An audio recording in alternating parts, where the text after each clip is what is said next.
শিক্ষা সংক্রান্ত গুরুত্বপূর্ণ আপডেট পেতে অবশ্যই চ্যানেলটিকে সাবস্ক্রাইব করুন।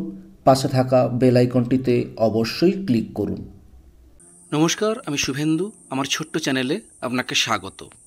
আজকে ডিএ ঘোষণা, নজর নবান্নের দিকে। দেখুন, সোমবারই বহু প্রতীক্ষিত সুপ্রিম কোর্টের সেই ডেডলাইন। কর্মচারীদের 25% ডিএ দেওয়া নিয়ে রাজ্য সরকারের কী সিদ্ধান্ত, সোমবারের মধ্যেই তা জানাতে হবে দেশের শীর্ষ আদালতকে। তা নিয়েই কৌতূহলের পারদ চড়ছে নবান্নে, সরকার এবং কর্মচারী মহলে। 16ই মে সুপ্রিম কোর্টে নির্দেশ দিয়েছিল রাজ্য সরকারকে কর্মচারীদের বকেয়া 25% ডিএ 6 সপ্তাহের মধ্যে মিটিয়ে দিতে হবে।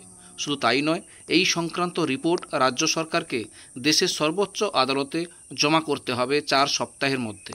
সুপ্রিম কোর্টের এই নির্দেশ অনুযায়ী সরকারের রিপোর্ট দেওয়ার দিন সোমবার।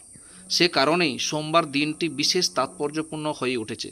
এক্ষেত্রে কর্মচারীদের ডিএ দেওয়া নিয়ে রাজ্য সরকার কী করবে ওই রিপোর্ট পেশের পর তা পরিষ্কার হবে বলে আশা করছে সব মহলেই। যদিও শনিবার নবান্ন সূত্রে খবর, এখন সুপ্রিম কোর্টে গরমের ছুটি চলছে। ওই অবস্থায় রাজ্য সরকারের ডিএ দেওয়া সংক্রান্ত রিপোর্ট সুপ্রিম কোর্টে সোমবার কিভাবে জমা পড়বে তা নিয়ে রীতিমতো প্রশ্ন উঠেছে। ডিএ প্রশ্নে শনিবারও মুখ খোলেননি মুখ্যমন্ত্রী মমতা বন্দ্যোপাধ্যায়।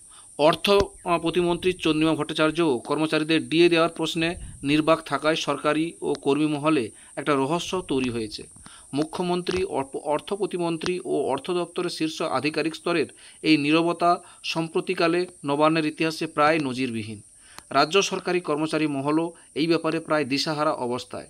তবু সোমবারের দিকে তাকিয়ে তারা আশায় বুক বাঁধছেন, কারণ সরকারকে সুপ্রিম কোর্টের কাছে সোমবার কিছু একটা বলতেই হবে। ইতিবাচক কিছু হওয়া মানে 27 জুনের মধ্যে 25% ডিএ পাওনা নিয়ে তাদের দীর্ঘদিনের দাবি মিটছেই বলে আশা করছে তারা। না হলে তারা আবার পাওনা ডিএর দাবিতে রাজ্য সরকারের বিরুদ্ধে বৃহত্তর আন্দোলনে নামার হুঁশিয়ারি দিয়ে রেখেছেন।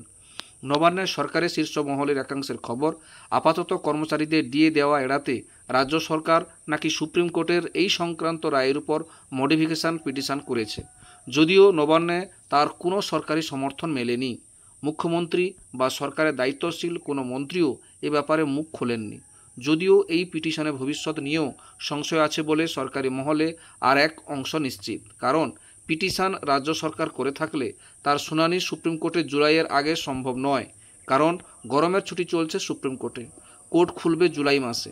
ডিএর ব্যাপারে রাজ্য সরকারের বহু প্রতীক্ষিত সিদ্ধান্ত কী হতে পারে তা সোমবারই জানার সম্ভাবনা প্রবল। এই ছিল একটা আপডেট আপনাদের সঙ্গে শেয়ার করলাম।